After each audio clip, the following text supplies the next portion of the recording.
আমানতকারীদের গচ্ছিত টাকা অনেক ব্যাংক ফেরত দিতে পারছে না। যাচাই বাছাই না করে নামে বেনামে ঋণ দেয় ব্যাংকগুলো ঋণ খেলাপিদের জর্জরিত। সুশাসনের অভাবে নাজুক অবস্থায় পড়েছে চতুর্থ প্রজন্মের 13টি ব্যাংক। অস্বাস্থ্যকর প্রতিযোগিতার মাধ্যমে নামে বেনামে ঋণ নিয়ে ঋণ খেলাপি হয়েছে ব্যাংকগুলো। এমন পরিস্থিতি থেকে বেরিয়ে আসতে বাংলাদেশ ব্যাংকে জনগণের আস্থা পুনঃপ্রতিষ্ঠায় কার্যকর পদক্ষেপ নেওয়ার পরামর্শ দিয়েছেন বিশ্লেষকরা। বুধবার বিআইবিএম এর এক সেমিনারে এসব বিষয় উঠে আসে। বিগত সরকারের সময়ে রাজনৈতিক সুবিধার অপব্যবহার করে অনুমোদন দেওয়া হয় একের পর এক ব্যাংক। অনিয়ম, লুটপাট আর সুশাসনের অভাবে রুগ্ন হয়ে পড়ে অনেক ব্যাংক।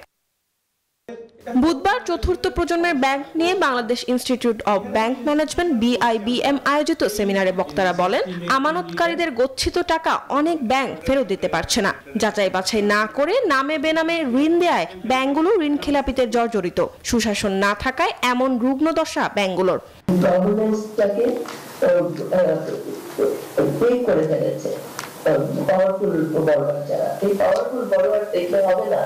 ভবিষ্যতে ব্যাংকগুলো যদি এখন বাংলাদেশ ব্যাংক থেকে তাদেরকে সাস্টেইনেবল করার জন্য, তাদেরকে ভালো করার জন্য বাংলাদেশ ব্যাংক থেকে বিভিন্ন ঋণ দেওয়া হয়েছে। আলোচকরা বলেন, বেশি লাভের আশায় প্রয়োজনীয় কাগজপত্র ছাড়াই ঋণ দিয়েছে ব্যাংকগুলো, যা আস্থার সংকট তৈরি করেছে ব্যাংক খাতে। সেমিনারে মূল প্রবন্ধ উপস্থাপনায় উঠে আসে পদ্মা, মেঘনা, এনআরবি সহ চতুর্থ প্রজন্মের মোট 13টি ব্যাংকের ঋণ খেলাপির তথ্য, যাদের মোট ঋণের 16 থেকে 17% খেলাপি। এই অবস্থা থেকে বেরিয়ে আসতে সুশাসন নিশ্চিত করার তাগিদ বক্তাদের। সুশাসন নিশ্চিত করতে গেলে ব্যাংক পরিচালকদের স্ক্রিনিংটা প্রকট হওয়া অত্যাবশ্যক।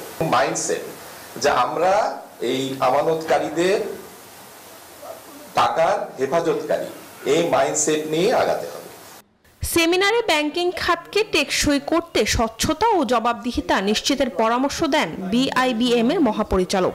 Good governance, ethical and social responsibility, এই যে তিনটা জিনিস, যেটা ইথিক্স কিংবা গুড গভর্নেন্স সঙ্গে যায়, সেগুলো ইনস্টিটিউশনাল সাস্টেইনেবিলিটির মেন প্যারামিটারস। বক্তারা বলেন, দেশের অর্থনীতিকে টেকসই করতে ব্যাংক ও আর্থিক খাতে শৃঙ্খলা ফেরানোর বিকল্প নেই। মরিয়ম আজিজ মৌরিন, নিউজ 24, ঢাকা।